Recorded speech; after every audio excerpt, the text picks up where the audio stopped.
दरअसल मामला कुछ इस प्रकार है कि TRE3 का जो वैकेंसी थी उसे अगस्त 2024 में रिलीज करनी थी और सबको उम्मीद थी कि हम जब 22-24 या फिर और भी बीएड वाले जो सेशन हैं वो पास आउट होंगे तो वो उसमें आएंगे, वो बहाली बढ़ी थी। इसके पहले हम लोग लगातार मांग की जा रही थी बिहार के जो भी हमारे शिक्षक अभ्यर्थी बंधु है कि डोमिसाइल लगी की जाए।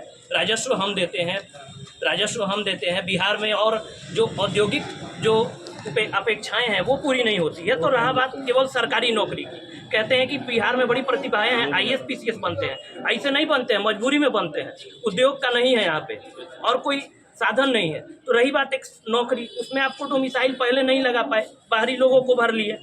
अब जो डोमिसाइल लगाएं आप, अब लग गई, अब कोई मजबूरी नहीं, तो आप वैकेंसी ला रहे हैं 26,000। TRE3 को इन्होंने पहले ला लिया, बड़ी बहाली थी। तो TRE4 को लगातार आश्वासन दे रहे हैं 1 साल से कि 1,60,000। इसको प्रमाण है हमारे पास कि लगातार पेपर में शिक्षा मंत्री जी का फोटो है। प्रेस यूँ ही नहीं छापती, प्रेस जो डाटा आता है PBI जो भी प्रेस इंफॉर्मेशन ब्यूरो या फिर कहीं से रिसोर्स लेके बोलती है, वो सरकार और सत्ताधारी लोग ही बोलते हैं। तो उन्होंने कहा, प्रेस ने लगातार विज्ञप्ति दी, जो भी पेपर पढ़ते हैं वो जानते होंगे कि कोई ऐसा दिन नहीं है जब बहाली के बारे में सरकार दावा ना करे। बड़े बड़े फोटो 10 लाख 12 लाख का दावा हमेशा करती रहती है। दूसरा हमारा मुद्दा है one nation one result, one candidate one result. दरअसल सरकार जब दावा कर रही है 8 लाख बहाली की, अगर गौर तलब उस पर करें हम तो 2.5 से 3 लाख ही है, वो भी नहीं पूरी होगी। एक अभ्यर्थी जो DLED की बात करूँ 1 to 5 में भी रिजल्ट लेता है और 6 to 8 में भी लेता है। फिर वहीं बात करूँ अगर BEd वाला की तो 6 to 8 में ले रहा है, 9-10 ले रहा है और 11-12 में ले रहा है ना। तो एक ही व्यक्ति का अगर 3 जगह रिजल्ट हो रहा है तो ज्वाइन तो एक ही जगह करेगा।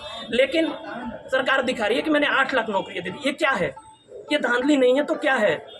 हम बेवकूफ़ नहीं हैं। हम 8-8 घंटे टेबल चेयर पे बैठ के अगर प्रैक्टिस कर रहे हैं तो हमें है इतनी की समझ है, हम नहीं बोलते हैं। हमारे ऊपर जिम्मेदारी है, घर के लोग सीमित संसाधन देते हैं तो हम, लेकिन हार पाँच के जब नहीं हो रहा है तो हमें सड़क पर उतरना पड़ रहा है, मजबूरी है। अभी आचार संहिता पहले नहीं होती है तो कितनी परेशानियाँ होंगी? बहुत सारी परेशानियाँ होंगी। सरकार पे हमें रत्ती पर भी भरोसा नहीं है ना, क्योंकि सरकार 2 साल से जुमलेबाजी कर रही है। तीसरा मुद्दा ये है धांधली। लगातार इलेक्ट्रॉनिक मीडिया और प्रेस के माध्यम से हमें पता चलता रहता है कि दूसरे राज्यों के जो हैं फर्जी दस्तावेजों के द्वारा आ चुके हैं, तो वो कहीं ना कहीं हमारे हक मार रहे हैं जो सरकार को राजस्व। और वो दूसरी बात है कि वो राजस्व जो आ रहा है वो सरकार को मिल नहीं रही, वो चली गई दूसरी जगह, वो इन्वेस्ट हो रही है।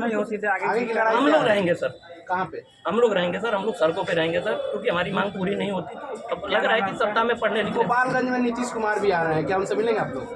सर देखिए, जो राजनीतिक दल है वो हम लोग के लिए कोई जगह नहीं है। सरकार अभी भगवान बन चुकी है। एक बोल देता हूँ मैं, एक कोट है इंग्लिश में, democratic country can be strongest without democratic protest. मतलब लोकतांत्रिक देश में अगर लोकतांत्रिक तरीके से अगर जनता प्रदर्शन नहीं करती है तो लोकतांत्रिक देश मजबूत नहीं होगा। हमारे बहुत भाई बंधु नहीं आए हैं, हमें दुख है इस बात का। उन्हें भी आनी चाहिए अपनी मांग, अगली बार जरूर आएंगे अगर उन्हें एहसास होगा तो। और मेरा नाम आदर्श बरनवाल होगा, है ना। एक बात और थी कि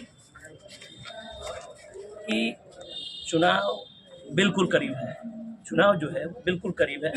और जो 10 लाख 20 लाख जो अभ्यर्थी है ना, वो अब सरकार भूल जाए कि हम लोग जातिवाद पे ही वोट देते रहेंगे। इतिहास रही है और अब ना होगी। मान लो, सुन लो सुशासन बाबू, अब ना होगी। अब सभी लोग देंगे, जो वोट देंगे वो कार्य पर देंगे, है ना। और तो आप गणना कर सकते हैं कि हर लोगों से कितने लोग जुड़े हुए हैं। जितना आप देंगे मेन पॉइंट पर कट जाएंगे। ठीक है।